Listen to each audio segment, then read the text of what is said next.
kami dan kawan-kawan saya ini dari SMA 17 Negeri Medan. Kami bermaksud kami masuk di sini untuk mewawancara ibu tentang profesi yang ibu jalankan sekarang. Terlebih dahulu, bolehkah kami mengetahui siapakah nama ibu? Nama saya Nova Uliria Brugisang. Sesudah itu kami meminta izin untuk memvideokan ibu untuk tugas kami ini. Apakah ibu bersedia? Bersedia. Pertanyaan pertama itu, profesi apa yang ibu jalankan yang sekarang ini? Menjahit ya. Begitu lah. Untuk menjahit ini Bu, dulu ibu melakukan kursus. Iya, kursus dulu. Kursusnya ini berapa lama ibu tempuh? Berapa waktu lama? Bisa juga 2 tahun pun ada. Cuman kursusnya kan istilahnya pertamanya 3 bulan, lanjut lagi gitu kan. Secara bertahap gitu? Iya, bertahap. Untuk kursus bertahapnya itu ijazahnya terpisah atau secara satu? Satu. Oh. Satu.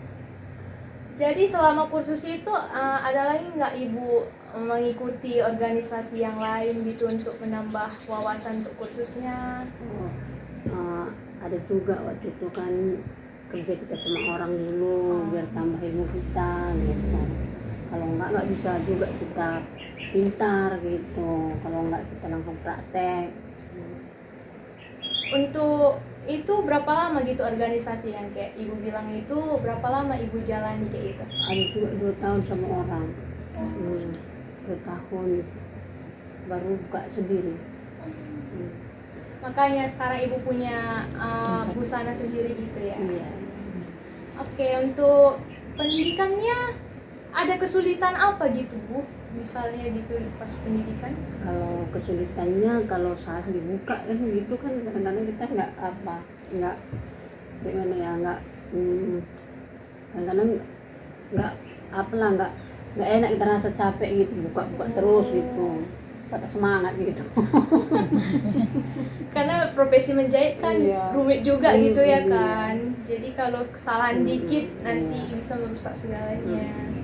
Kalau untuk penempuhan, untuk perasaan sekarang menjalani profesi gimana untuk ibu? Menjalani profesi maksudnya? Perasaan ibu senang atau enggak? Kalau sekarang udah senang lah. Dulu sempat jenuh nggak Bu? Jenuh juga. Orang sekarang sudah sampai anaknya pun sudah rumah tangga duanya kan dah cukup begitu kan, udah selesai tugas. Jadi sekarang nggak dibatasi lagi lah, sanggup dikerjakan gitu, nggak perlu kali gitu. Kalau dulu kan banding tulang gitu lah. Karena jadi pekerjaan untuk menafkahi. Iya. Dalam satu harinya bekerja itu ibu berapa waktu lama gitu? Kalau dulu masih kecil anak-anak itu pasti malam pun ikut kerja. Kalau untuk sekarang enggak, sekarang siang aja. Siang sekarang udah istirahat kan, kalau dulu nggak pernah istirahat siang. Iya. Dulu kan Bu, waktu mau mengambil profesi ini ada alasannya nggak gitu? Ada juga, karena dulu kan rumah tangga kan, karena lama baru ada anak-anak, 3 tahun baru ada, baru saya kursus gitu. Untuk mengisi waktu, iya. Tahu-tahu akhirnya suka gitu, berlanjut lah ya suka, kan. karena bisa dapat duit. Iya. Hobi menghasilkan uang, jadi lumayan lah kan, enak gitu. Selama untuk menjalankan profesi ini, kira-kira ibu yang kesusahan paling susah untuk sampai titik jenuh gitu apa ya? Mengerjakan proyek apa gitu? Kalau agak sulit dia modelnya, karena kan jadi ini kan tiap tahun pasti ada model-model baru gitu, nggak cukup sekolah aja gitu. Kita harus lihat-lihat juga baju-baju kan kayak mana modelnya, makanya jadi ini nggak cukup di sekolah lah harus kita kerjakan, banyak pengalaman gitulah. Kan penjahit ini harus mengikuti busana modern gitu kan Bu. Jadi ibu pun kadang kewalahan gitu mengikuti modern sekarang kan. Itu kesulitan yang paling dirasakan. Ini untuk pertanyaan terakhir Bu, kalau kira-kira kisaran berapa penghasilan ibu gitu? Oh, kalau sekarang ya sanggupnya ya sekitar 3 juta lah. Kalau sekarang, kalau dulu tidak. Oh, dulu masih zaman orang pengen mencari. Sekarang udah ada mode teknologi gitu, jadi kurang. Sekarang yang sanggupnya kita kerjakan. Kalau modalnya susah, enggak, karena ada juga kan anak ibu kan ada penerusnya, dia kan istilahnya desainernya gitu. Jadi yang susah sulit dialah ibu suruh gitu.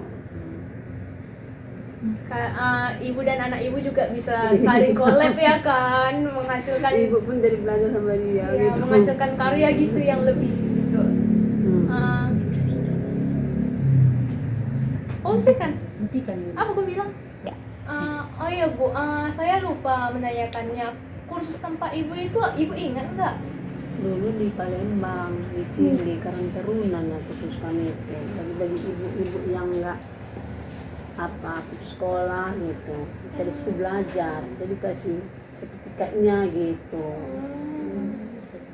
Ibu berarti merantau gitu? Iya, dulu sana 8 tahun. Baru ke sini pindah karena nggak ada jaga anak, karena kita jahit, jadi sini pindah gitu. Berarti ibu memulai profesi penjahit itu dari Palembang, baru meneruskan ke Medan. Iya. Oke Orang lah Medan Bu. kan banyak jahit baju. Oke lah Bu, sekian dari pertanyaan kami. Terima kasih untuk menyediakan waktu. Baru tunggu. Ya. Bu, bolehkah kami melihat sertifikat dari kursus menjahit yang dulu ibu jalani? Oh, ya nggak ada lagi. Kan udah lama kali 35 tahun. Oh iya. Oh nggak apa-apa Bu, makasih ya sudah bersedia walaupun nggak ada apa-apa. Kami dari SMA Negeri 17 Medan itu bertanya mengenai profesi yang ibu jalankan sekarang. Terlebih dahulu kami menanyakan siapakah nama ibu. Nama ibu Siharto Bintaridan. Apa profesi yang ibu jalankan sekarang? Inilah sebagai salon kecantikan aku. Saat menjalankan profesi ini, adakah kesulitan yang ibu hadapi? Kalau kesulitan itu kadang-kadang tergantung pasiennya. Kadang-kadang pasien itu cerewet. Tapi kalau kita udah tahu kayak mana teknik, itu nggak ada kendala lain. Saat sebelum ibu menekuni profesi ini kan ada pendidikan yang ibu tempuh. Oh ya? Mana ibu ikut? Oh, dulu ibu sambil kuliah, sambil sekolah salon di Wella School. Setelah tamat dari situ saya ke Lonari. Siap itu saya ke wayang. Siap itu saya ke sini lokal.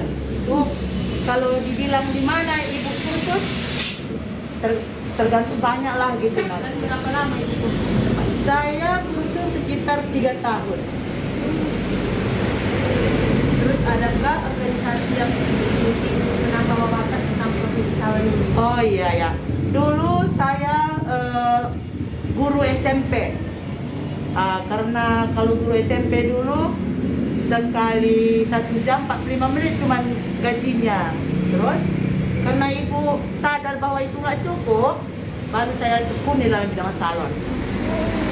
Adakah kesulitan ibu hadapi saat menekuni profesi ini? Oh, kalau kesulitan banyak kali aku. Karena namanya sekolah kan, kadang-kadang dimarah-marahi oleh yang ngajar seperti Kak Wela itu. Marah, setiap saat marah.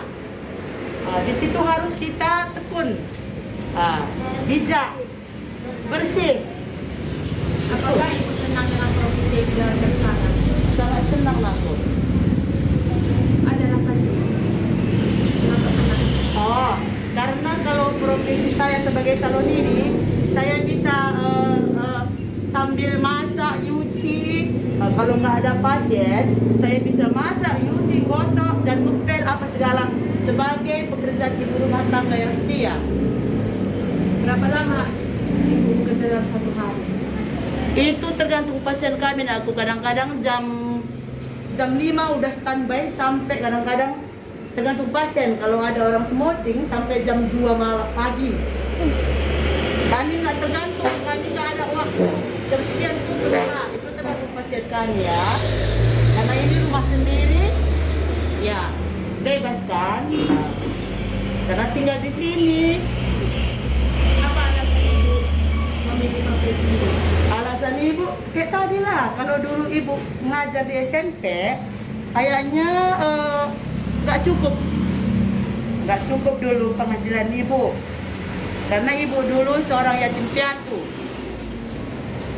Saya tambahlah profesi saya sebagai salon gitu. Apakah ibu pernah jenuh sama menekuni profesi ini? Apa? Pernah ibu jenuh atau merasa lelah? Oh, saya nggak pernah jenuh, aku malah saya bersyukur sekali. Berapa kira-kira penghasilan ibu? Oh, penghasilan Hasilkan. itu tidak tergantung aku. Kadang-kadang kalau ada pesta, kadang-kadang satu hari bisa 1,5 juta. Tapi kalau nggak ada, kadang-kadang kayak gini lah, kerimbat, potong rambut itu nggak tergantung ya aku ya. Itu tergantung orang karo, nengoknya tanggal pesta. Setelah ibu tamat dari sekolah salon ibu, apakah ibu langsung membuka usaha salon sendiri? Tidak, aku tidak. Saya bekerja dulu sama orang lain, cari pengalaman gitu. Sekitar 3 tahun saya untuk cari magang namanya. Ya. Magang itu nggak bergaji aku, kita sendiri nggak bergaji namanya. Kalau ada pasien yang senang gitu kasihnya tip, ini nak terima kasih beli nasi Indo katanya, itu aja kita harapkan. 3. Setelah ibu tamat dari sekolah salon ibu, apakah ibu masih memiliki sertifikatnya? Gini nakku, sebenarnya sertifikat ibu ada. Karena dulu ibu nggak punya uang, nggak punya orang tua nakku, nggak tertebusi di Wella. Karena kami dulu dari apa itu ya, Depnaker. Dari situ apa sertifikat tadi sampai sekarang ibu belum mengambil. Karena dulu ibu nggak ada uang gitu, nggak ada uang. Tapi kalau sekarang diambil bisa lah. Tutup. 3. Nah, Apakah tempat salon ibu ini sudah milik sendiri? Syukurlah nakku 10 tahun 10 tahun ini udah milik kita. Kalau nggak dulu 10 tahun ibu nyewa di Pancur Batu ini. Apakah ibu sudah memiliki karyawan dan berapa jumlahnya? Karyawan di sini nakku ini murid ibunya. Sebenarnya murid ibu yang jadi karyawan ibu. Karena setiap murid ibu dia udah bisa mandiri. Berapa kira-kira penghasilan yang karyawan ibu dapatkan? Oh, kalau penghasilan itu namanya dia nggak bergaji pun aku ada toleransi ibu. Nggak mungkin nggak aku kasih kan. Kalau dapatnya pasien gitu nggak mungkin ibu nggak kasih. Kalau gaji dibilang saya nggak ada gajinya, tapi kalau dibilang nggak ada itu nggak benar juga kan. Itu tergantung pasien yang dipegangnya. Sekian dari wawancara kami, Bu. Terima kasih atas waktunya. Oke, makasih nakku ya. selamat siang Bu. Perkenalkan, nama saya Tiara Pita Bukawan. Saya dari SMA Negeri 17 Medan. Di sini saya ingin mewawancarai profesi yang Ibu jalani sekarang. Terlebih dahulu, bisakah Ibu memperkenalkan nama Ibu? Nama saya Royana Sendiri. Terima kasih. Pertanyaan pertama, saya ingin bertanya, apakah profesi yang Anda jalankan sekarang? Profesi yang saya jalankan sekarang adalah guru TK honor di TK Salsalina GBKP Sembahe. Dalam menjalankan profesi ini, adakah kesulitan yang Anda hadapi? Kesulitan yang saya hadapi itu sebenarnya tidak ada. Bagi saya itu masih mudah untuk menjalankannya setiap hari. Kira-kira berapa lama Anda menyelesaikan pendidikan guru? Saya menyelesaikan kuliah itu dengan target 4 tahun setengah, dan ini saya menjalani sekarang ini masa dalam pendidikan masih dalam semester 7. Di manakah Anda menempuh pendidikan itu? Saya menempuh di Universitas Terbuka. Dalam menjalani kuliah, apakah ada Anda mengikuti organisasi di luar perkuliahan Anda? Iya, mungkin ada. Saya mungkin ada mengikuti organisasi seperti organisasi di YPKTK Wadraman. Salah satunya itu sering kami mengikuti seperti kegiatan guru-guru pertemuan atau rutinitas kami guru-guru 3 bulan sekali.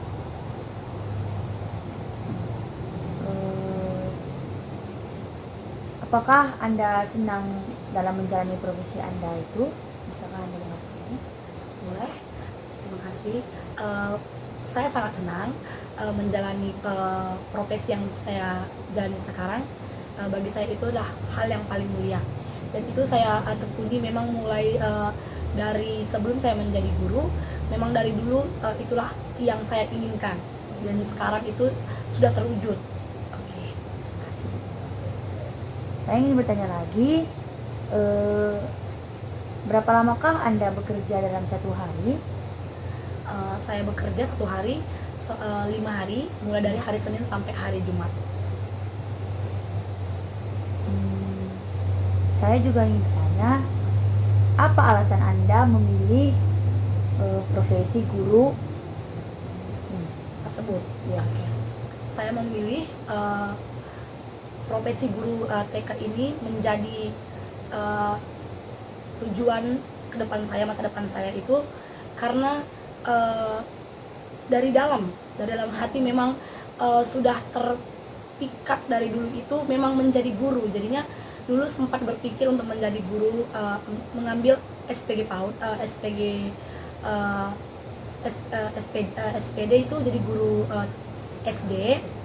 Tapi lambat laun ke depannya itu berpikir ada sedikit terubah dalam mindset berpikir, dan lebih bangga untuk mengajar anak-anak itu lebih nyaman dan lebih happy.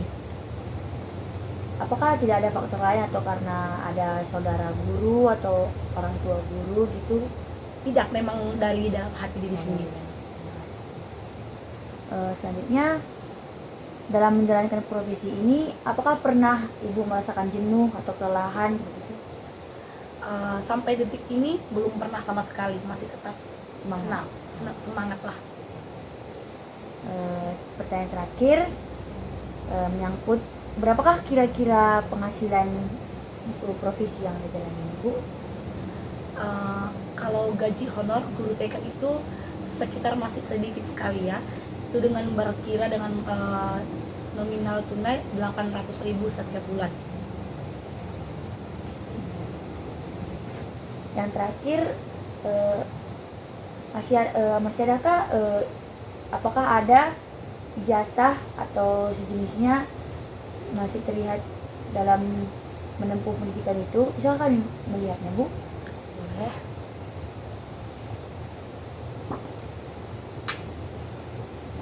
Makasih ya, Bu.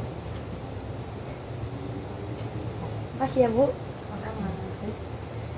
Terima kasih, Bu, untuk wawancarai, mau diwawancarai oleh kami. Terima kasih, Bu, sudah mau diwawancarai. Semoga dalam menjalani profesi ini Ibu selalu senang dan tetap semangat dalam mengajari anak-anak murid Ibu, supaya Ibu juga bisa mendapatkan pahala gitu lah ya kan.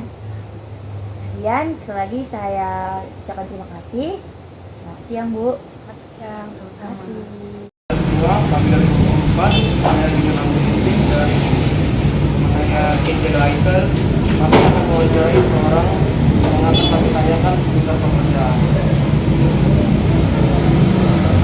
Kalau boleh tahu nama bersama dan apa pekerjaan. Oke, nama saya itu Anggi Bisombing. Saya berprofesi sebagai pekerja sosial. Tepatnya pekerja sosial adiksi, menangani masalah sosial dari pemberhentian lembaga. Kalau boleh tahu, apa kesulitan yang menghadapi menjalani profesi? Kalau kesulitan yang dihadapi dalam menjalani profesi ini mungkin dalam adiksi atau korban penyalahgunaan nafkah, kita tahu kepribadian mereka suka berubah-ubah. Jadi mengatasi mereka untuk mengikuti program, mengajak mereka untuk mendengarkan saran kita, mungkin itu sih kesulitannya. Karena emosional, mereka kan apalagi umur-umur masih nih, sulit itu untuk membongkar rahasianya. Jadi itu sih kesulitannya, cara teknisnya. Kalau kesenangan yang selalu bagian dalam profesinya lagi. Kalau kesenangan, senang membantu korban-korban penyalahgunaan nafkah. Karena kalau nggak kita siapa lagi gitu, kalau nggak profesi pekerja sosial dan juga konselor lah membantu, siapa yang peduli dengan mereka. Jadi menambah pahala juga, melatih juga dalam mengenal kepribadian manusia. Itu sih kesenangannya, bisa membantu mereka dalam mengatasi masalah sosial mereka karena mereka menggunakan narkoba. Nanti pekerja sosial ini ibaratkan sebagai membantu orang, Pak. Ya, kalau pekerja sosial ini lebih kayak dibilang itu dokter sosial. Kalau misalnya di rumah sakit itu ada dokter yang pakai baju putih. Kalau pekerja sosial ini nggak harus pakai baju putih, pakai celana koyak-koyak pun bisa untuk membantu mereka dalam masalah sosial. Lalu pertanyaan selanjutnya, pendidikan apa yang paling penting untuk pekerja sosial ini? Berapa lama pendidikan yang penting? Kalau untuk pendidikannya memang kalau profesi ini dia itu harus jurusan ilmu kesejahteraan sosial. Kebetulan kemarin saya tuh ke kampus atau kuliah di Universitas Sumatera Utara, tepatnya di Fakultas Fisik, Ilmu Sosial Ilmu Politik.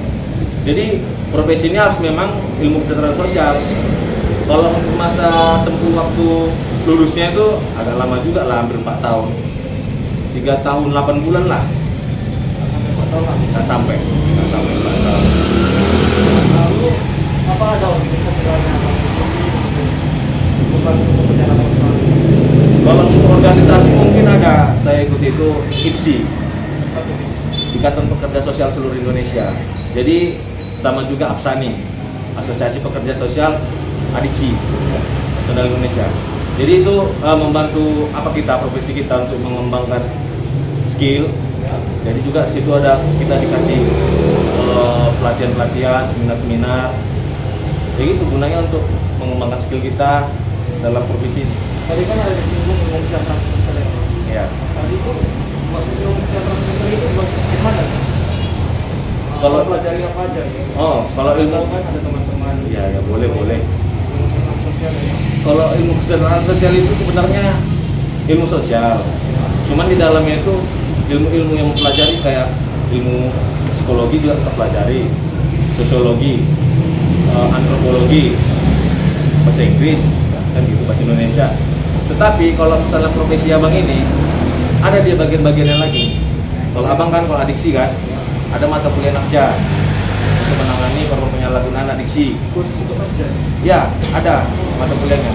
Tapi selain sebagai pekerja sosial adiksi, apabila nanti aku keluar dari sini, dari profesi ini, ada profesi lainnya seperti PKH, baru profesi di Dinsos, Peksos untuk menangani anak-anak jalanan, baru kasus kekerasan, itu namanya Peksos Sakti. Nah, jadi dia kalau untuk sebagai pemercepat pertumbuhan namanya NGO. Banyak sebenarnya pekerjaan dari profesi ini. Kebetulan saya di adiksi, ya mata kuliah tentang adiksi pun juga ada. Kompleks sih, bisa pedesaan, bisa ke institusi atau ke lembaga pemerintahan, bisa baru ke sebagai pemercepat pertumbuhan pendidikan, bisa NGO namanya. Seperti itu. Berarti kalau ilmu kesejahteraan sosial itu ditujukan untuk masyarakat. Ilmu kesejahteraan sosial sebenarnya ditujukan namanya untuk PMKS, penyandang masalah kesejahteraan sosial. Di dalamnya itu contohnya ini beberapa aja ya. Korban penyalahgunaan nafkah, anak jalanan atau program bergenom, anak berkebutuhan khusus, baru pekerja seks komersial. Seperti itu, banyak lainnya. Kalau untuk masyarakat itu bisa ya itu tadi mempercepat pertumbuhan, social planner, perencanaan program pertumbuhan desa. Jadi konteksnya memang PMKS, tapi bisa juga masuk ke masyarakat. Oke, untuk pertanyaan selanjutnya kalau untuk memilih pekerjaan tersebut memang apa sebenarnya alasan abang Kalau untuk profesi sekarang, kalau alasannya memang pertama aku suka dengan masalah penyalahgunaan narkoba. Dari PKL sampai skripsi juga menyinggung tentang ini masalah narkoba. Jadi menerapkan ilmu yang sudah dipelajari, yang sudah diteliti, rasaku lebih gampang untuk mendapatkan profesi ini seperti itu. Walaupun sulit, tapi karena kita memiliki istilahnya kita sudah punya skill ini dan kita perdalam. Itu alasan kuat juga kenapa memilih profesi ini. kalau untuk bekerja dalam satu hari itu biasanya rata-rata jam berapa? 8 jam. 8 jam. Kira kerja per hari itu Ya istirahatlah 1 jam. Dikurangi lah 7 jam lah. Kalau misalnya abang kan bekerja 7 jam itu, apakah abang sering mengalami kelelahan atau mungkin misalnya ada merasa jenuh lah gitu misalnya, ada nggak? Oh, kalau lelah jenuh itu udah pasti bro. Namanya kerja kan, itu udah pasti. Apalagi memang kalau di kerjaan ini dia nggak pakai otot, tapi pakai ini. Ini sangat melelahkan sebenarnya. Gimana kita memahami orang ya? Kadang kita kan jenuh yang sifatnya yang terus harus dianju-anju gitu. Nah, seperti itu ada, itu wajar. Tapi melelahkan untuk orang. Ya itu juga. Belum lagi memahami orang, belum lagi memahami diri sendiri ya kan? Kalau pertanyaan terakhir mungkin itu penghasilan abang kira-kira berapa? Ini mau jujur apa bohong? Jujur. Kalau sejujur-jujurnya itu penghasilan digaji dari Kementerian Sosial itu 3 juta. Tapi belum PNS. Belum, masih honorer, pegawai kontrak. Jadi kita itu yang gaji kita Kemensos, Kementerian Sosial. Provinsi Abang ini yang gaji itu Kemensos. Itu per bulannya itu 3 juta rupiah. Pas 3 juta tuh Pas 3 juta. itu ada bonus lagi tuh. Doakan lah supaya ada bonus. Belum ada bro. Atau tunjangan ya? Kita tunjang kirim nggak ada. Tapi nggak apa-apa, syukuri aja. Karena sulit nyari kerja sekarang. Sama juga sosial. Namanya sosial. Bantu. Bantu. Itu abang ya pertanyaan kami. Terima kasih.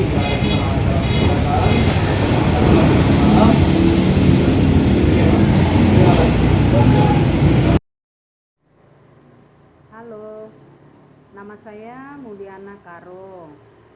Profesi saya sekarang sebagai tenaga keperawatan di Simalingkar B.